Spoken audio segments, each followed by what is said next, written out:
بندعي للسلام، واللي يدعي للسلام ما يعملش برك دم زي مدينة عزلاء.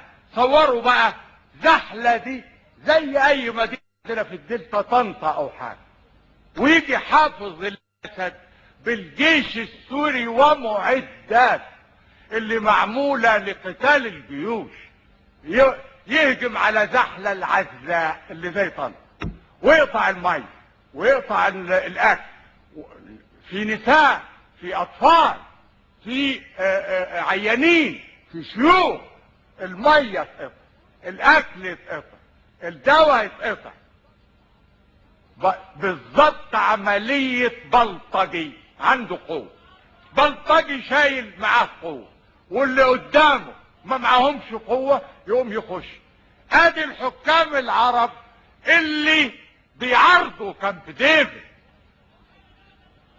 ولما اقول انه ما اضاعش مصير الامه العربيه، ما سيبوش ولا مصير مصر في ايدين حكام من دول، يستغربوا، لانه طبعا مش عايز في يوم من الايام طنطا عندي ولا مدينه 15 مايو تحاصرها الدبابات، ولا زي الولد اللي على حدودنا في ليبيا اللي حقيقة بقى شيء امام العالم جميعا بنأسف له.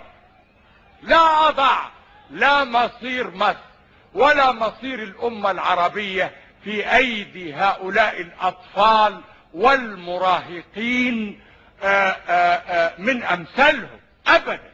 وكامب ديفيد تدعو للسلام، بتدعو لحقوق شعب فلسطين، بتدعو لانهاء الاحتلال الاسرائيلي، بتدعو بدل ما يكون الاحتلال الاسرائيلي بلا مدة زي ما هو الان، لا يبقى له اخر 5 سنين، وحتى ال5 سنين انتقال دول الفلسطينيين يحكموا نفسهم فيهم.